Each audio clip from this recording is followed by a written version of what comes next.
Hi everyone and welcome to this week's EBC. We're at the Minnesota Department of Revenue today thinking about Matthew 22 verses 15 through 22. Now I want to set the stage here just a little bit. I'd like you to imagine with me that Jesus is standing right here with me. Oh, and I know what you're saying right now. You're like, hey, I've been listening for the last 41 weeks. I know Jesus is right here with us. And you'd be right. But I'm talking about imagining that Jesus is actually physically standing here. We're at the Department of Revenue, and I'd like you to imagine that three people come out of the Department of Revenue, all with their sort of like Department of Revenue clothes on and sort of that little bill that they have, and they're out there, they're counting the little numbers, and they come and they want to talk to Jesus. And with them are another three people. They're sort of these civil libertarian types. They're like, we don't want to pay any taxes at all. So we've got both of those coming out, and they want to talk to Jesus and ask him a question. Believe it or not, that's exactly what's happening at the beginning of Matthew 15 through 22. The Pharisees have sent their disciples to help trick Jesus again, and they've actually teamed up with the Herodians.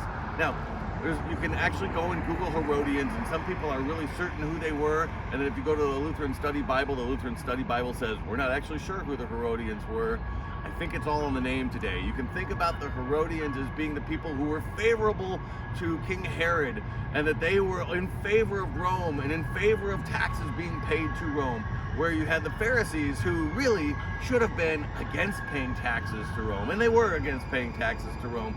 Because when you think about paying taxes today, we stand right here and we're not thinking about taxes as anything other than it comes out of our paycheck, and we do a little form at the end, and it's money. It's about the money, right? Well, back in the day, taxes would have been about who had authority to rule, and if you're paying taxes, who are you admitting has your fealty? And so when the Pharisees and when the Herodians came to talk to Jesus, they're laying a trap that isn't just about paying money somewhere. That is a trap about who has your allegiance. So they ask Jesus the question when they get there. They say, Jesus, is it lawful? They use the word lawful. Is it lawful to pay taxes to Caesar? And it's meant to be a trap because they figure, look, if Jesus is doing what Jesus has been doing, he's going to say, you shouldn't pay any taxes. Everything should be about God. It's a gift from God, and it should be going back to God, right? When that would be bad for Jesus from the standpoint of insurrection.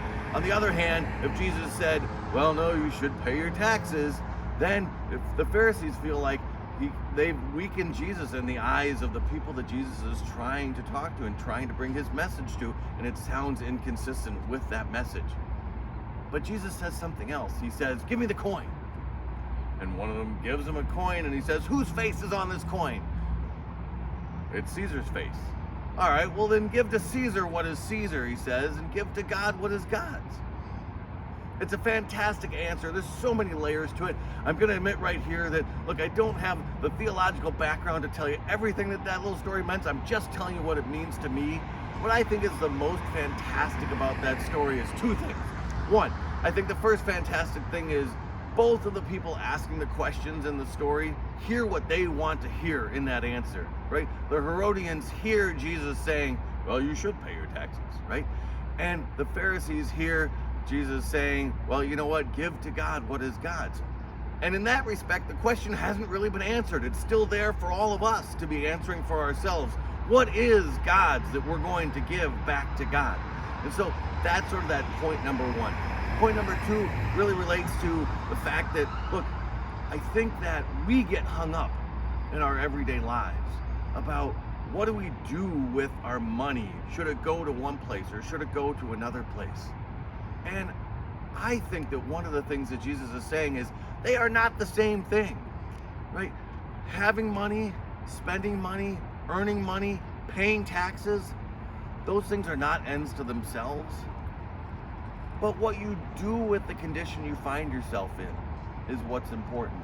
Jesus is saying, look, you're going to pay some things to Caesar because that's what Caesar's. That's the condition you're in right now. But on the other hand, in that condition, you can still be serving God. You can still be living a life that serves other people, that uses that money for good, that does the things that God wants you to do, that gives to God what is God's.